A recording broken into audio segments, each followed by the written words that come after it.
Seeger Holden race cam with Mark Scape, and boy, oh boy, he's busy. Isn't he busy inside this cockpit? Incredibly fit driver, really works on his fitness, and he gives it absolutely everything when he's behind the wheel. A very exciting driver to watch on race cam. Look at how close he is to the back of Richard's car, and look in turn how close Richards is getting that battle up in front of them. Well, he's got Gardner all over the back of him, so he's just sort of signalling to Stevie, look out, you know, we need to press on here. Well, Mark's been struggling for just a lack of grip all weekend. This is a fantastic shot. Now, watch his steering column here as he turns into the car. You can usually see the thing flex up and down. It's just amazing the amount of force on the front of the car. The stress is going through the car as a whole. Look at him working away at the wheel here. We take race cam or Dick Johnson's car. You can see Tony Longhurst has finally forced his way past Russell Ingall. Now Dick Johnson's got all that work ahead of him to see if he can do the same thing. Falling into the clutches of Johnson. 54.78, 54.46 that last time around for Johnson.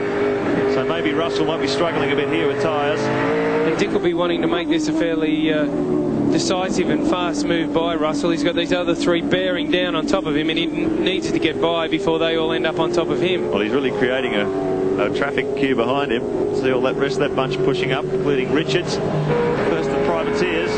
Got Mark Scape behind him. Johnson doesn't muck about getting past Ingall as they come out onto the pit straight that time. In front of him through the sweeper. That leaves a little bit of a decoy there now for the others to try and get their way past Johnson. Opens up a couple of car lengths through the carousel. Ingall now. He got by none too soon, did he? Because the others are now right on the end of that. Richards, Scaife, Wayne Gardner. Wayne Gardner, of course, back in the race, starting from the rear after missing the second heat altogether.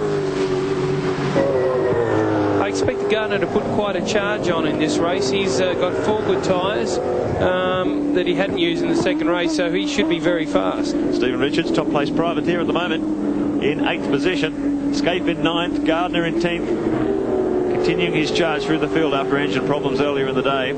Great run this from Stephen as we take Seeger Holden race cam once again. Mark Scape trying to find a way past Stephen Richards, but there's no shortage of squirt in a straight line from the Valvoline Cummins Commodore, and seems to have Scaife well covered under brakes too. So you can see Scaife's trying to find a way around, but the track is just so narrow. And so's Gardner. I can see this has a potential end in tears here. There not that many laps to go. 8 laps. And I'd say they're going to start bumping into one another in the not too distant future. And here's John Bower. We've said before, and he'll even tell you himself, hanging on by his fingernails to this championship. He's got Lowndes sprinting away ahead of him, building a big points buffer. He's got to do his hang on, and he will fight like you've never seen him fight to hang on to this position. Longhurst coming back at him very, very quickly. And Longhurst about half a second faster than him, so this will be quite a good dice. John will want to try and keep Tony behind him, but he won't want to do anything so that they get involved in an incident where the car can get damaged or he can get punted off the road. So he needs to weigh up what he thinks Tony's going to do and how aggressive he's going to be, and work out whether he goes by or he keeps him behind. Well, we've seen a few coming together between Bow and Tony Longhurst over the years in various cars. Remember an incident when Bow was running a Sierra and Longhurst was a little BMW N3. But now they're in equal equipment, and look it up the inside. Crowd roar their approval. The locals are riding with this guy. The Queenslander Tony Longhurst pushes his way through on Bow. And there's Peter Brock. He's out. There, he was our race leader. And is there damage to the car there? Now, if you have a look at the front wheel on that car, it's got a bit of a mark around it. I'm not sure whether he's touched something, or the wheel is definitely back in the guard. Maybe something in the suspension is broken. What a great shame for Peter Brock. If something's broken, it's got me a bit bamboozled why that mark is around the outside of the rim. Maybe the wheels come a bit loose. Oh, or maybe Kevin Heffernan in trouble too down. Yeah, separate incident altogether. Brock drove into the pit lane of his own volition, apparently, so whatever it was went wrong with the car, did so without involvement of any other vehicle. I'm sure something's broken on that, maybe an upright or something like that. It just sort of sums up Brock's year so far, I guess. It's all going right for Craig Lowndes. My goodness me, he's picked up the lead again. He's got 2 wins out of 2 so far, and he's highballing in front now ahead of Alan Jones. Tony Longhurst, that moves him up to 3rd, so it makes his result look even better coming from the back of the grid early in the day. John Bower 4th and Dick Johnson in 5th position. Oh, Trevor Ashby in trouble there. Tony Longhurst too, our 3rd place man, snaps off front of the front spoiler section. It's coming out of the, where is that? That's just up through the loop. So I'm not sure whether Ashby was involved in that too, but Longhurst done a lot of damage. Is he going to come into the pits? Oh boy, he'll be disappointed. Very disappointed. He's done a fair bit of damage to the front of that car. He's waving.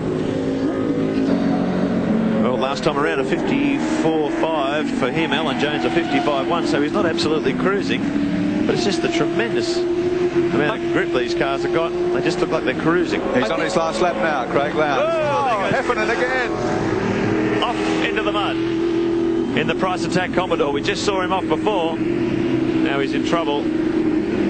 So, last time around for this battle, and it's been raging from lap after lap after lap. Ingle, Richards, Scaife and Gardner, 5th, 6th, 7th and 8th positions. And Ingle has opened up a little bit of a gap by the look of it.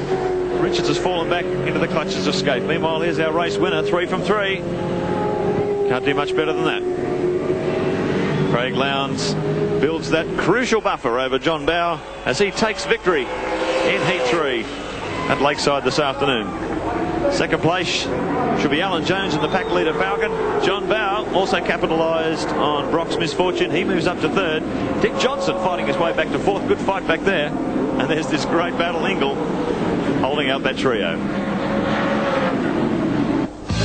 And commiserations to Tony Longhurst, the man who should have finished 3rd. Brake lock up there and straight off the circuit, and look at the damage he does to the front of the car there as he runs through the rough at the side of the track and caresses the fence.